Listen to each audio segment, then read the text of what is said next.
growing trend among the Silicon Valley crowd. But for her, she says, it worked. You don't hallucinate, you don't see anything unusual, but it just, best way I can describe it, a little more cheerful and a little more effective at work, like a little more productive.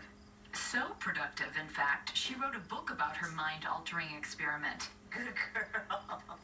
And most importantly, her suicidal thoughts disappeared. But there was a catch. After a month, she ran out of the small supply she'd gotten hold of.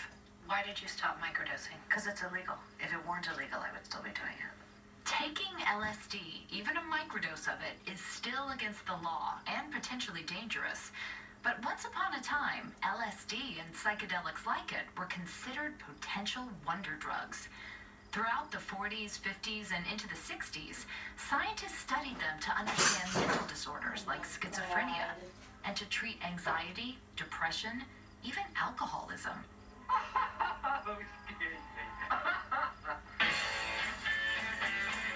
But when the drugs left the labs and started hitting the streets, and Timothy Leary preached, "Turn on, tune in, and drop out," the bad trips and even worse headlines that followed changed their reputation.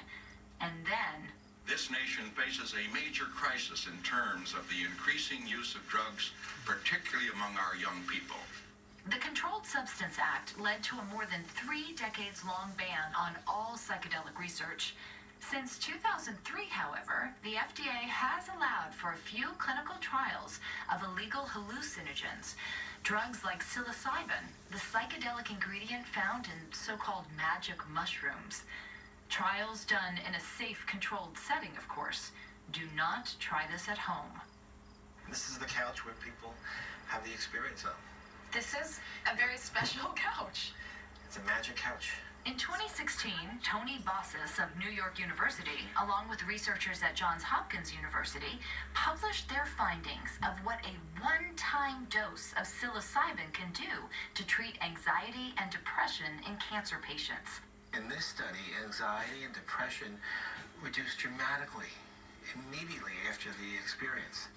I just wanted this terrible daily anxiety to go away. Dinah Baser beat ovarian cancer back in 2010, but the fear of it returning convinced her to volunteer for the study. In this treatment room, she was given the psilocybin, and her life-changing trip began. I saw my fear, and it was a black mass under my ribs. It wasn't cancer, it was the fear itself. And it made me so mad. I was furious, and I screamed at it to get out. And as soon as I did that, it was gone. When the drug wore off, the anxiety about her cancer returning was gone. Still is. What remains, she says, is the powerful memory of that symbolic experience. This medicine they take once is out of their system in a few hours, but it generates a 3 to 4 hour incredible transcendent experience, and it's the memory of that experience that recalibrates how they view life and death and their existence, and it can bring spiritual insights. If all that sounds a bit far out, scans have shown psychedelics may increase connectivity among different regions of the brain, areas that normally don't communicate with each other. Maybe it's time to take a sober, careful, scientific look at these medicines to revisit. Are they helpful? Are they safe? Are they effective? With more clinical trials on the horizon, researchers hope to open more minds about the potential of psychedelic drugs, one trip at a time.